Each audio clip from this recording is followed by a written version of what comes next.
Dudes here, another action figure review, and today I'm bringing you an action figure with something a little different. We're going to be taking a look at the Mcfarlane toys, Destiny figures, the Vault of Glass Titan. So yeah, Mcfarlane has started doing Destiny figures, which I think is really cool. I really like the Destiny game, though I haven't played as much of it. I've only played the base first game, and I never played any of the DLCs or anything because I just didn't feel like throwing the money down on something that should have been included in the game per se anyways. Hopefully I'll play Destiny 2 at some point. I probably will. I really do like the whole concept and the universe behind it. Just the first game could have been executed a little better probably, but I did enjoy it. But yeah, so the Mcfarlane started doing 7-inch scale Destiny figures. I think it's really cool. There's a Titan, a Warlock, and a Hunter that are exclusive. I'm pretty sure this is one of the exclusive. This is the exclusive Titan, and there's the 3 normal ones. I think this is exclusive at any rate. I might be wrong. If I'm wrong, correct me. We'll take a look at the packaging. The packaging is sort of your standard Mcfarlane toys kind of packaging here. You got the window box packaging, the Destiny logo there, which is blocked by the EV Games sticker. You got the Mcfarlane Toys logo, Destiny, Bungie, the figure, Destiny, Vault of Glass Titan. Not much else going on. Flip on the back. Mcfarlane.com. This is part of the Color Tops wave, or Color Tops line of figures, according to this. Destiny, and the other figure you can get the 10-inch Saladin, Lord Saladin figure, and then here's the other ones, the exclusive Hunter and a Hunter Warlock, which they also had at the King's Fall Warlock, which they had there as well. You have this one, the Vault of Glass Titan, which has the helm of Saint 14 exotic helmet, and the Iron Banner Hunter, which has the Celestial Nighthawk exotic helmet on. And these are all exclusives, apparently. So yeah, pretty cool. Anyways, that's pretty much it for the packaging. Not too much to go on about, so I'm going to get them opened up, and we'll take a closer look at the figure outside. Alright, now we have the Titan out of the packaging, and this is a cool figure. It's a bit cooler than I thought it was going to be, a bit better than I thought it was going to be. With Mcfarlane, it's always hard to tell what you're going to be getting when it comes to an action figure, if you're going to be getting an action figure or a statue. And we got an action figure with this figure, so I'm very happy about that. I'll get more into that when we get into the articulation spot. But first off, let's take a look at the sculpt and paint detail going on here, which Mcfarlane is known for. And it's pretty good. Here's the exotic helmet he's wearing, which is really cool. It's quite unique. You get this sort of front plate here with some black wash to make it look sort of beat up, which is cool. And you got like this silver wash over parts, which is awesome. You got the silvers, blacks, and yellows going on, which is really cool. You got the little purple. You got the little purple mark in the middle, which looks really cool. I really like the feathered plume here. Make it look more like a Roman helmet or something like that, which is awesome. And you got the white. Come on, man. And you've got the white with sort of like gray, smoky gray on the top here, which is really cool, and a glossy black right there, which is awesome.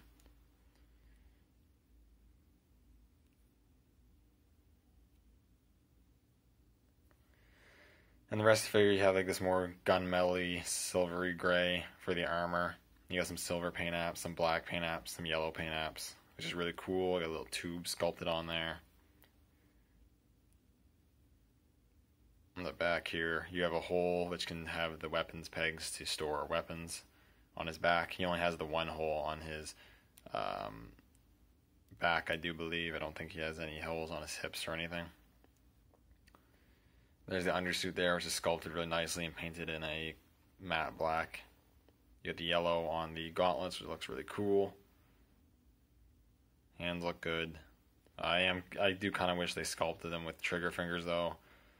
I don't really know why they didn't, because the weapons are guns, but whatever. I really like this sculpted knife on his belt here. Unfortunately, the knife isn't removable, but it does look really cool. You got the belts sort of sculpted on there, look pretty nice. You got pouches and paint apps going on, which are really cool. He's got his Titan mark here. I have no idea which mark this is.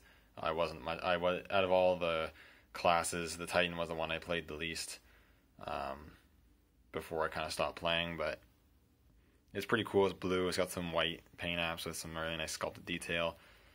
It's made of a semi-pliable material. It's pliable up to about here, and then up here not really. It's got like these blade things on the hips, which is not hips but the thighs, which is really cool. You got the leg armor, which is cool. You got like these brown pouches on the shin armor, which is really nice. And you got the boots, kind of some sort of like spurs or something on them, which is kind of cool, I guess. And he's got a peg hole on his right heel. So it's definitely a cool looking figure for sure. Mcfarlane is always known for having their great sculpts and paint apps, and this figure is no exception. It's a really good looking good looking figure in that regard. So that's really cool. Setting them up here. In terms of articulation, he's better articulated than I thought he was going to be. Mcfarlane is known for being extremely spotty on articulation, mainly being extremely limited in articulation. I would have gotten the new Spawn figure, except for it has almost no articulation. It might as well be called a statue rather than an action figure. And I was afraid when Mcfarlane got the deal to do the Destiny figures, I was afraid they was going to do the same thing and make them more like statues and not action figures. But luckily he's done pretty much the same thing he's done with his Halo line. These figures have very similar articulation to the Halo figures, which is really nice. I'm really happy about that. And you can actually get these guys posed a bit more than other figures, other Mcfarlane figures, which is awesome. The head's on the ball joint, and it can move up a bit, it can move down a bit, rotates, and it actually has quite a bit of neck pivot, which I think is really cool. So you can get some more sort of emotional gestures out of them, I guess, is really cool. Ball hinges at the elbows, but they can only move up this far, which is pretty limited, and it's because of the shoulder pad. It doesn't limit your options for posing too much, which is okay, but still, I would have liked more articulation, obviously, and it rotates all the way. You have ball hinges at the elbows, which, if I move it in here, it goes to about 90 degrees, which is actually pretty good, because I've seen Mcfarlane figures go way less, so that is really cool. He has ball hinges at the wrists, which move pretty good. I don't have any problems with that. A ball joint at the torso, which pivots well, rotates well, moves back quite a bit, and just doesn't crunch forward very much because of this front piece right here. He also has a swivel at the hip as well as a hinge, and the hinges actually go out really far. I was really surprised at how far. Like, you can get him almost in full splits, which is pretty impressive for a Mcfarlane figure. Unfortunately, they don't kick out very well. The left one barely kicks out at all because these pouches and this blade thing on his thigh there really gets in the way, so he can barely kick out on his left side, and he only kicks out just a little more on the other side, so that's a bit unfortunate. He has ball hinges at the knees, which can move about 90 degrees, so that's pretty good, and ball hinges at the ankles with a bit of pivot to them, so that's also pretty cool. And overall, the articulation is not bad at all. This is a Mcfarlane figure you can definitely consider an actual action figure, so that's really cool, and I'm really happy about that. Yeah. So I guess next we have accessories, and he actually comes with a decent amount of stuff, which is pretty cool as well. So first off, you do get a display base, which all the color tops I think have been coming with, which is pretty cool. So it's a nice sort of, collector's display base. Got Destiny on the side, on the front with the logo. It's hollow.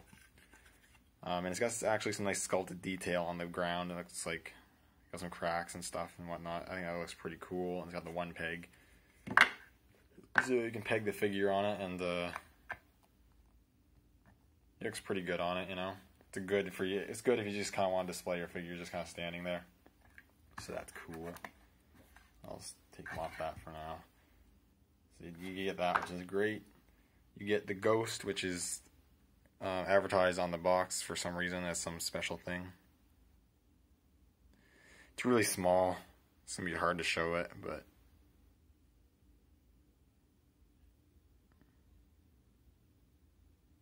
there's the Ghost. It's pretty nicely done, actually. Sculpt's nice.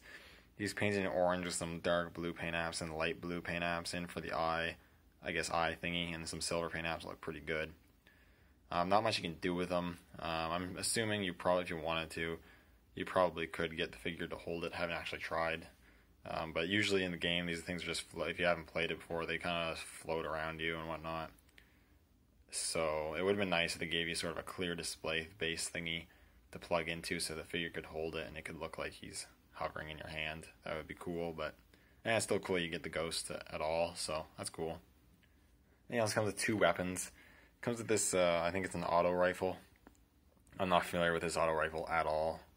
It says Omalon on there. It got some nice paint outs. It's painted mainly in white, but you got like this cyan blue color on the handle. You got black paint apps and some dark blue there around the clip and some black there. Some more blue paint apps. And it's a cool looking assault rifle, nice sculpt. The weapon is a very hard plastic. It's not going to warp at all or anything on you. It's a hard plastic. It does have a weapons peg which can be removed from the gun and can be stored on his back if you want to.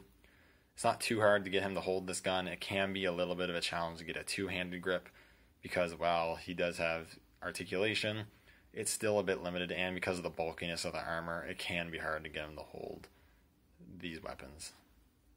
But it can be done, so that's pretty cool, you get that. And then last but not least, you also get the exotic weapon, the Gjallarhorn. It's a very famous, very popular weapon in Destiny, I do believe. If memory serves me correctly, I do remember this weapon from the game. And it's a very nice accessory. Sculpted really well. Paint apps are on spot. Got the white, the black, and the gold. Looks really nice.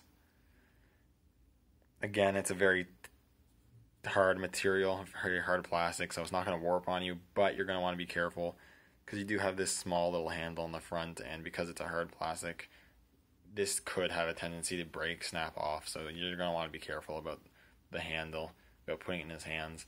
And again, you can get him to hold it, not too much of a challenge. You can get him to hold it in 2 hands. It's a little awkward looking and it takes a bit of fiddling to get it to actually happen. But it is doable and it does look really cool. Again, he has a weapon. This one has a weapons peg. It's not in there. Like it says removable. It's in his back right now. You can plug that on his back as well. And that it looks pretty good. And it's a really cool accessory. Last but not least, we'll give you a little size comparison. These are said to be 7-inch scale figures. So here's what I'd say probably a relatively average 6-inch scale size figure. So here's the First Order Black Series Stormtrooper. And yeah, the scale is it's interesting actually because I was expecting 7 inches to be a little taller.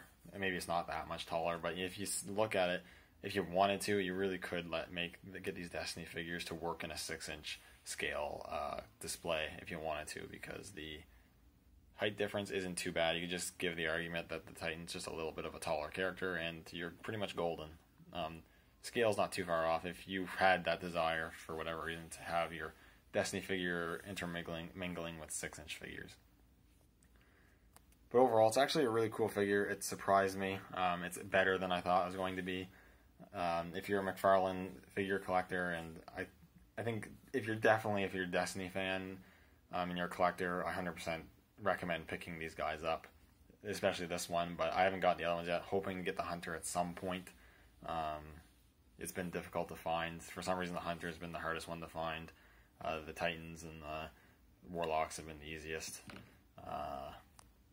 But yeah, I think if you're a Destiny fan, I highly recommend picking up some of these figures. I think they're really cool and they're better than I thought they were going to be.